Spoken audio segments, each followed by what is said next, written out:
2019 के लोकसभा चुनाव में प्रधानमंत्री नरेंद्र मोदी और गृह मंत्री अमित शाह को पानी पी पी कर कोसने वाले एमएनएस प्रमुख राज ठाकरे इस लोकसभा चुनाव में उसी एनडीए और बीजेपी का दामन थाम रहे हैं। आज वो दिल्ली में हैं, उन्होंने अमित शाह से मुलाकात भी की।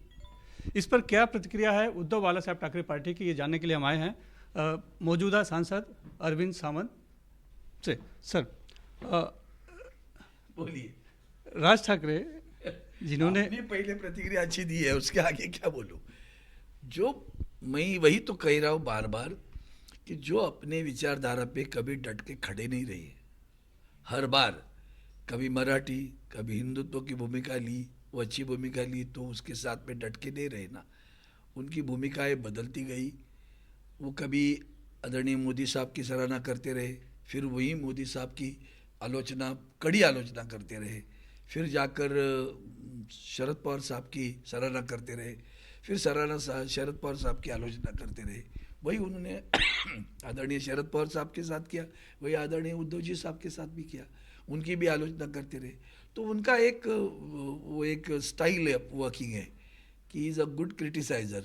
वो इवेंट मैनेजमेंट होता है, अच्छे लगता है सुनने के लिए। अभी भी उनकी भूमिका ठीक नहीं रही। महाराष्ट्र स्वाभिमान के लिए जाना जाता है और ईडी की कार्रवाई के बाद में उनका पूरा रवैया बदल गया। अब इतनी गिरावट आई है कि आप देखिए कि वहाँ आज के उप मुख्यमंत्री, जो पूर्व मुख्यमंत्री, वो कहते हैं मैं वापस आया लेकिन आते समय 2 पार्टियों को तोड़ के आया हूँ।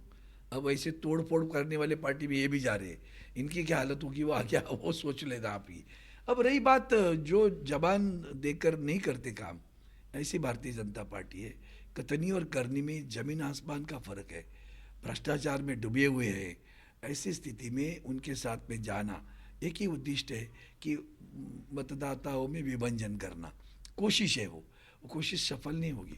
सर, ये मतदाताओं में विभाजन करना है या फिर मराठी वोटों में जो विभाजन है उसका कहीं ना फायदा उठाते हुए राज ठाकरे के 2.25 जो मतदाता हैं जो 2019 के चुनाव में, विधानसभा चुनाव में मिला था, उसको अपनी तरफ करना है। देखो भाई, वो जानते हैं कि सारे मराठी मतदाता आज आदरणीय उद्धव जी ठाकरे साहब के साथ है, क्योंकि इन्होंने जिस ढंग से उनके पेट पे छुरा भोंका है और अनकॉन्स्टिट्यूशनल सरकार जो बनी हुई है, यहाँ असंवैधानिक सरकार है, उससे गुस्से में अगर हिम्मत होती ना तो पिछले 2 वर्ष में महापालिका का चुनाव नहीं लिया इन्होंने।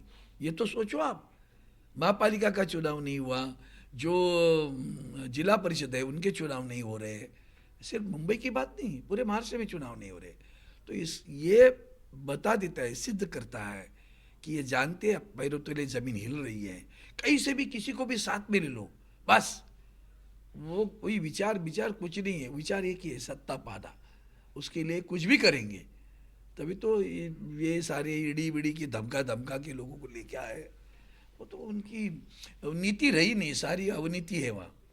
तो अनीति के साथ में काम चलने तो उससे कोई फर्क नहीं पड़ता। लेकिन इस मिलन का सीधा सा असर कहीं ना कहीं ऐसा लगता है शायद आप पर पड़े। दक्षिण मुंबई की जो लोकसभा सीट है वहाँ से बीजेपी लड़ना चाह रही थी, लेकिन अब पता चल रहा है कि एमएनएस को देगी और बाला नांदगांवकर उम्मीदवार बन सकते हैं। वही तो चिंता है ना, बीजेपी अपना कैंडिडेट खड़ा कर नहीं पाई है, यही तो समझ जाओ ना। और क्या है, गिरने के लिए कोई गिरा चाहिए तो गिराओ भाई, उसको दे भी दिया, गिर भी जाए, फर्क क्या पड़ता। धन्यवाद हमसे बात करने के लिए। मुंबई से कैमरामैन अरुण के साथ सुनील सिंह, NDTV के लिए।